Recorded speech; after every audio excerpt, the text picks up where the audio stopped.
What's up, everybody? This is Andy Geary, teen librarian at the Windsor Public Library. Today is National Guacamole Day, so we're going to show you how you can make quick, easy, and super delicious guac at home. It's going to be a lot of fun. Let's get started. Here we are in the kitchen at the library, and we've got everything that we need to get started. So before we do, let's go over some ingredients. Now we'll start with the star of the show, which are your avocados right here. We've got some limes. We've got some sliced jalapenos. I know some people who add sriracha to spice things up a little bit, so we've got that on board just in case we need it. We've got some delicious tomatoes. We've got one white onion, a couple of hot peppers from my garden, just in case we really want to turn up the heat. We've got salt, pepper, some chipotle powder, and some garlic powder, just in case. So, without further ado, let's start making some guac. So the first thing that you're going to want to start with is the onion. So after you've peeled it, we're going to be cutting it in half. We're only going to be using about half of it, and then we're going to dice that half into much smaller pieces. So you don't need to put the entire half of the chopped onion into your guac right off the bat. So I would say slice this in half one more time, and then we'll start sectioning it off into much smaller chunks, and then we'll go from there. Once you're done chopping, you'll have half of your raw onion right here. I have a quarter of the onion in these larger chunks, and then the last quarter in these small diced bits, and these are the ones that we are going to be putting into our guacamole. Our next ingredient is everybody's favorite, and that is the avocado. Now, I'm going to be using 3 avocados for mine because I want to have enough to share. When you find your avocados at the store, or if you have them at home, give them a little squeeze on the sides. If you can press them in just a little bit, if they start to give, that means they're ripe. Too smushy, no good. And if they're too hard, also, they're not ready yet. But if you can press on them and they give just a little bit, you've got a good avocado on your hands. So let's start and let's cut this bad boy open. Now you're gonna wanna watch your fingers when you do this, especially after we've dealt with all of these onions right here, because you might be having a hard time seeing. You wanna make sure that you cut a line down the perimeter of your avocado. And honestly, the best way to do this is to just cut in, and then you can rotate the avocado itself. Once you have this distinct line right here going around the whole perimeter, easiest thing to do, just grab the avocado, not too hard, obviously, at both ends, and then just twist, and you should have 2 beautiful halves right there. Now, let's put these down, and let's remove the pit. As you can see, we have the 2 halves of the avocado right here. And what we're going to do now is just get rid of this pit in the center. Super easy. Best way to do it, just grab a spoon. We're gonna scoop it right out of there. So just take your spoon. There's your pit. Just go along right here. Careful not to damage too much of it. No, it's hard to see right here.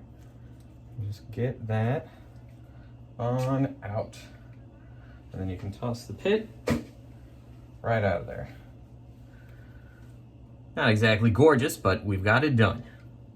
And now, just take your spoon, and we're going to scoop out in one large swipe. And there you go. Hollow out that half of the avocado, put it in here, do the same thing with the second. Beautiful. Now, if you have a heavy stone bowl, that usually works best. I'm using this plastic one because that's what we had lying around the library, and that'll do just fine too. My rule of thumb is usually include 1 lime for each avocado that I put into my guacamole. That's just my personal taste. One of the beautiful things about this is that everybody can put their own spin on it, and usually it comes out fantastic no matter what. But let's start off with 2 limes for now.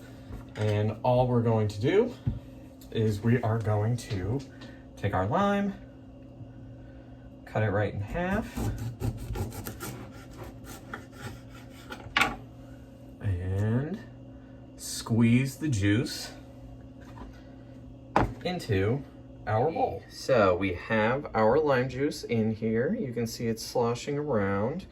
And now the really fun part, we get to take a fork and just start smushing up all of the avocados. Now, you can put this aside and we can always stir it up a little bit later, but we want to take that, keep it over here for now. Now, we want to slice up our tomato.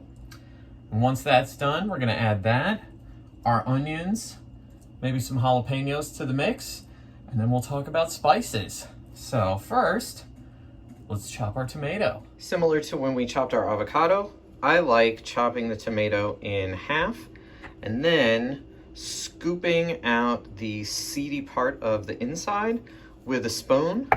And then we can focus on chopping this into smaller pieces, just like our onions. Now that we've finished chopping our tomatoes, we've got our onions right here. Let's start grabbing some spices that we can add to the mix and top everything off. Check it out. We have some jalapenos, we have our tomatoes, we have our onion, and here is our avocado and lime mixture. Still chunky, very important. Let's start off by adding a 1/4 teaspoon of chipotle powder. Up next, we'll add a 1/4 teaspoon of ground cumin. Sprinkle that right in there. Now that we have added some spice to our mixture, let's go ahead and add our jalapeno, our tomato, and our onion. Once you've mixed all of your ingredients together and you've spiced it to your taste preference, you are going to have a beautiful, delicious, quick, and easy bowl of guac to share with your friends on National Guacamole Day. Happy National Guac Day, everybody. For more cool online programs and events, check out our YouTube channel or visit our website at WindsorLibrary.com. We hope to see you at the library soon. And enjoy.